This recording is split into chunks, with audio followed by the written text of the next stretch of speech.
Masa pemerintahan Presiden Megawati Soekarno Putri. Presiden Megawati Soekarno Putri mengawali tugasnya sebagai Presiden kelima Republik Indonesia dengan membentuk Kabinet Gotong Royong. Kabinet ini memiliki 5 agenda utama, yakni membuktikan sikap tegas pemerintah dalam menghapus KKN, menyusun langkah untuk menyelamatkan rakyat dari krisis yang berkepanjangan, meneruskan pembangunan politik, mempertahankan supremasi hukum, dan menciptakan situasi sosial kultural yang kondusif untuk memajukan kehidupan masyarakat sipil, menciptakan kesejahteraan dan rasa aman masyarakat dengan meningkatkan keamanan dan hak asasi manusia. Tugas Presiden Megawati di awal pemerintahannya, terutama upaya untuk memberantas KKN terbilang berat, karena selain banyaknya kasus-kasus KKN masa Orde Baru yang belum tuntas, kasus KKN pada masa pemerintahan Presiden Abdurrahman Wahid menambah beban pemerintahan baru tersebut. Untuk menyelesaikan berbagai kasus KKN, pemerintahan Presiden Megawati membentuk Komisi Tindak Pidana Korupsi setelah keluarnya Undang-Undang RI Nomor 28 Tahun 1999 tentang penyelenggaraan negara yang bersih dan bebas KKN. Pembentukan komisi ini menuai kritik karena pada masa pemerintahan Presiden Abdurrahman Wahid telah dibentuk Komisi Pemeriksa Kekayaan Pejabat Negara (KPKPN). Dari sisi kemiripan tugas, keberadaan dua komisi tersebut terkesan tumpang tindih. Dalam perjalanan pemerintahan Megawati, kedua komisi tersebut tidak berjalan maksimal karena hingga akhir pemerintahan Presiden Megawati, berbagai kasus KKN yang ada belum dapat diselesaikan. Reformasi ataupun kebijakan Presiden Megawati di bidang hukum dan pemerintahan. Yang pertama, amandemen Undang-Undang Dasar 1945 pada tanggal 10 November 2001. Ini merupakan amandemen yang ketiga. Amandemen ini meliputi ketentuan tentang asas-asas landasan bernegara, kelembagaan negara dan hubungan antar lembaga negara, dan ketentuan-ketentuan tentang pemilihan umum. Yang kedua, kehakiman sebagai kekuasaan independen. Yang ketiga, pembentukan Komisi Pemberantasan Korupsi atau KPK yang tugasnya secara garis besar untuk memberantas segala tindak pidana korupsi. Yang keempat, dikeluarkannya Undang-Undang Nomor 32 Tahun 2004 tentang otonomi daerah dan pemerintahan daerah. Yang kelima, ditetapkannya Undang-Undang tentang penyiaran pada tanggal 28 Desember 2002. Presiden Megawati juga mengeluarkan kebijakan-kebijakan penting terkait pemilihan umum. Yang pertama, ditetapkannya Undang-Undang Nomor 12 Tahun 2003 tentang pemilihan umum anggota DPR, DPD, dan DPRD pada tanggal 11 Maret 2003. Yang kedua, ditetapkannya Undang-Undang Nomor 22 Tahun 2003 tentang susunan dan kedudukan MPR, DPR, DPD, dan DPRD pada tanggal 31 Juli 2003. Yang ketiga, ditetapkannya Undang-Undang Nomor 23 Tahun 2003 tentang pemilihan umum Presiden dan Wakil Presiden pada tanggal 31 Juli 2003. Reformasi bidang ekonomi. Krisis ekonomi yang melanda Indonesia sejak 1998 belum dapat dilalui oleh dua presiden sebelum Megawati, sehingga pemerintahannya mewarisi berbagai persoalan ekonomi yang harus dituntaskan. Masalah ekonomi yang kompleks dan saling berkaitan menuntut perhatian pemerintah untuk memulihkan situasi ekonomi guna memperbaiki kehidupan rakyat. Wakil Presiden Hamzah Haj menjelaskan bahwa pemerintah merancang paket kebijakan pemulihan ekonomi menyeluruh yang dapat menggerakkan sektor real, dan keuangan agar dapat menjadi stimulus pemulihan ekonomi. Selain upaya pemerintah untuk memperbaiki sektor ekonomi, MPR berhasil mengeluarkan keputusan yang menjadi pedoman bagi pelaksanaan pembangunan ekonomi di masa reformasi, yaitu TAP MPR RI nomor 4 MPR 1999 tentang garis-garis besar haluan negara 1999 sampai 2004. Sesuai dengan amanat GBHN 1999 sampai 2004, arah kebijakan penyelenggaraan negara harus dituangkan dalam Program Pembangunan Nasional (Propenas) 5 tahun yang ditetapkan oleh Presiden bersama DPR. Minimnya kontroversi selama masa pemerintahan Megawati berdampak positif pada sektor ekonomi. Hal ini membuat pemerintahan Megawati mencatat beberapa pencapaian di bidang ekonomi dan dianggap berhasil membangun kembali perekonomian bangsa yang sempat terpuruk sejak beralihnya pemerintahan dari pemerintahan Orde Baru ke pemerintahan pada era reformasi. Salah satu indikator keberhasilan pemerintahan Presiden Megawati adalah rendahnya tingkat inflasi dan stabilnya cadangan devisa. Minimnya kontroversi selama masa pemerintahan Megawati berdampak positif pada sektor ekonomi.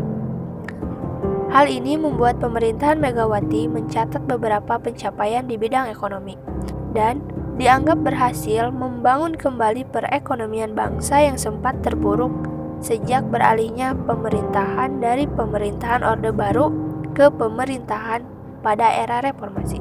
Salah satu indikator keberhasilan pemerintahan Presiden Megawati adalah rendahnya tingkat inflasi dan stabilnya cadangan devisa negara. Nilai tukar rupiah relatif membaik dan berdampak pada stabilnya harga-harga barang. Pada pertengahan tahun 2002 sampai 2003, nilai tukar rupiah yang sempat menguat hingga 8.500 per dolar Amerika Serikat, kemudian melemah seiring menurunnya kinerja pemerintah. Popularitas pemerintah juga menurun akibat berbagai kebijakan yang tidak populis dan meningkatkan inflasi. Meningkatnya inflasi berdampak buruk terhadap tingkat inflasi real.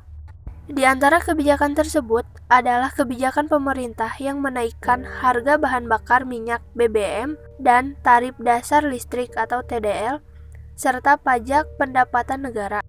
Selain itu, persoalan uang luar negeri juga menjadi persoalan pada masa pemerintahan Presiden Megawati, karena pembayaran hutang luar negeri mengambil porsi APBN yang paling besar, yakni mencapai 52%. Dari total penerimaan pajak yang dibayarkan oleh rakyat sebesar 219,4 triliun rupiah. Hal ini mengakibatkan pemerintah mengalami defisit anggaran dan kebutuhan pinjaman baru. Masalah disintegrasi dan kedaulatan rakyat pada masa pemerintahan Megawati. Pemerataan ekonomi di seluruh wilayah Indonesia adalah PR untuk pemerintahan Presiden Megawati. Pada masa pemerintahan Megawati, wilayah yang paling rentan ingin memisahkan diri dari NKRI adalah Nangro Aceh Darussalam dan Papua. Keduanya adalah wilayah yang kaya akan sumber daya alam, tapi mereka hanya mendapat sedikit dari sumber daya alam mereka dan merasakan pembangunan yang tidak merata. Untuk meredam keinginan melepaskan diri dari kedua provinsi tersebut, Presiden Megawati menetapkan kebijakan-kebijakan, di antaranya memperbaiki persentase pembagian hasil sumber daya alam, di mana Papua dan Aceh mendapat 70% dari hasil sumber daya alam melalui Undang-Undang Nomor 1B Tahun 2001 dan Undang-Undang Nomor 21 Tahun 2001. Mensosialisasikan Undang-Undang Nomor 18 Tahun 2001 tentang Otonomi Khusus Provinsi Nangro Aceh Darussalam. Presiden Megawati juga mengubah status Universitas Malikus Saleh Lok Sumawe menjadi universitas negeri. Selain itu, kedaulatan NKRI juga terancam akibat perebutan Pulau Ligitan dan Sipadan dengan Malaysia. Perebutan pulau tersebut sudah terjadi pada tahun 1997. Namun, Mahkamah Internasional memutuskan bahwa pulau tersebut merupakan bagian dari Malaysia. Dari 17 hakim yang terlibat dalam proses tersebut, salah satu hakim yang memberi keputusan bahwa kedua pulau tersebut merupakan bagian wilayah Indonesia adalah Hakim ad hoc Thomas Frank yang ditunjuk oleh Indonesia. Lepasnya Pulau Ligitan dan Pulau Sipadan merupakan pukulan bagi diplomasi luar negeri Indonesia setelah lepasnya Timor Timur. Kasus ini juga menunjukkan lemahnya diplomasi luar negeri Indonesia saat berhadapan dengan negara lain, terutama dalam sengketa perbatasan dengan negara-negara tetangga.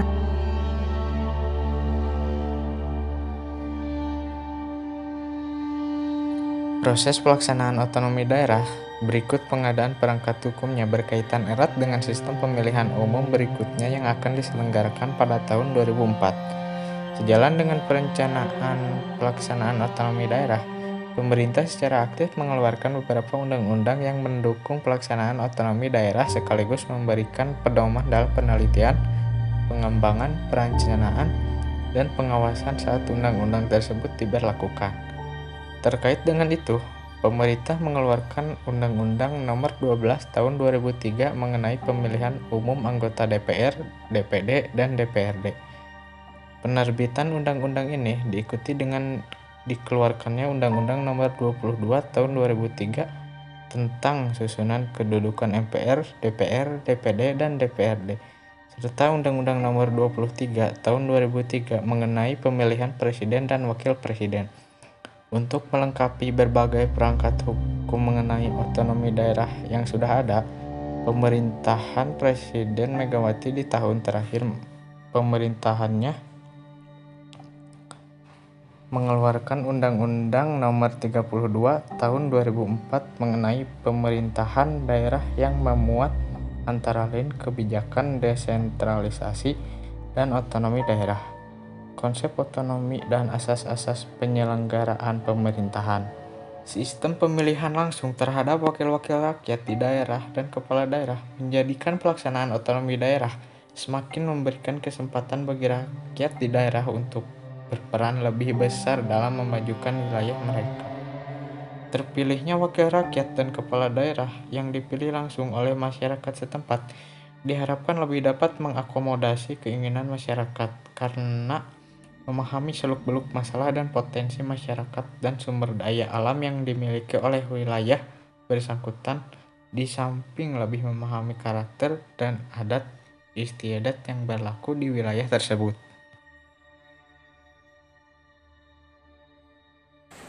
Kendati berhasil melakukan berbagai pencapaian di bidang ekonomi dan politik, terutama dalam menghasilkan produk undang-undang mengenai pelaksanaan otonomi daerah.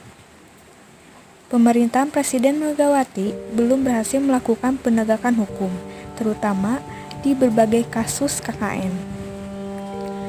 Belum maksimalnya penanganan kasus-kasus tersebut juga disebabkan karena kurangnya jumlah dan kualitas aparat penegak hukum, sehingga proses hukum terhadap beberapa kasus berjalan sangat lambat dan berimbas pada belum adanya pembuktian dari kasus-kasus yang ditangani. Namun, keseriusan pemerintah untuk memerangi tindak pidana korupsi tercermin dari dikeluarkannya Undang-Undang Nomor 20 2021 tentang perubahan atas Undang-Undang Nomor 31 Tahun 1999 tentang tindak pidana korupsi atau Tipikor. Produk hukum tersebut merupakan produk hukum yang dikeluarkan khusus untuk memerangi korupsi. Pengeluaran produk hukum tentang Tipikor diikuti dengan dikeluarkannya berbagai produk hukum lain, seperti Undang-Undang Nomor 2 Tahun 2002 tentang Kepolisian Negara Republik Indonesia, Undang-Undang Nomor 15 Tahun 2002 tentang Tindak Pidana Pencucian Uang, Undang-Undang Nomor 22 Tahun 2002 tentang Grasi, Undang-Undang Nomor 30 Tahun 2002 tentang Pembentukan Komisi Pemberantasan Korupsi atau KPK, Peraturan Pemerintah Nomor 41 Tahun 2002 tentang Kenaikan Jabatan dan Pangkat Hakim, Inpres Nomor 2 Tahun 2002 tentang Penambang Pasir Laut, dan Inpres Nomor 8 Tahun 2002 tentang pemberian jaminan kepastian hukum kepada debitur yang telah menyelesaikan kewajibannya atau tindakan hukum kepada debitur yang tidak menyelesaikan kewajibannya berdasarkan penyelesaian kewajiban pemegang saham. Pemilu tahun 2004 merupakan pemilu pertama di mana untuk pertama kalinya masyarakat pemilik hak suara dapat memilih wakil rakyat mereka di tingkat pusat dan daerah secara langsung. Jika dalam pemilu presiden dan wakil presiden terdapat satu pasangan yang memperoleh suara lebih dari 50%, maka pasangan tersebut dinyatakan sebagai pasangan pemenang pemilu presiden. Jika pada pemilu presiden tidak terdapat pasangan yang mendapatkan suara lebih dari 50%, maka pasangan yang mendapatkan suara tertinggi pertama dan kedua berhak mengikuti pemilu presiden putaran kedua. Pemilu legislatif 2004 yang diselenggarakan pada tanggal 5 April 2004 diikuti oleh 24 partai politik. 5 partai politik yang berhasil mendapatkan suara terbanyak adalah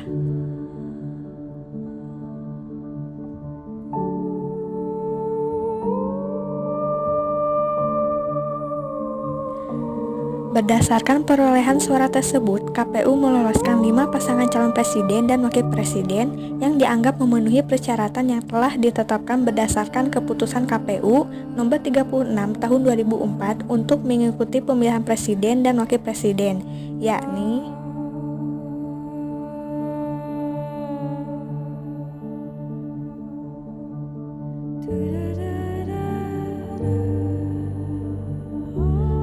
Pemilu presiden yang diselenggarakan pada tanggal 5 Juli 2004 belum menghasilkan satu pasangan calon presiden dan calon wakil presiden yang mendapatkan suara lebih dari 50%, sehingga pemilu presiden diselenggarakan dalam 2 putaran.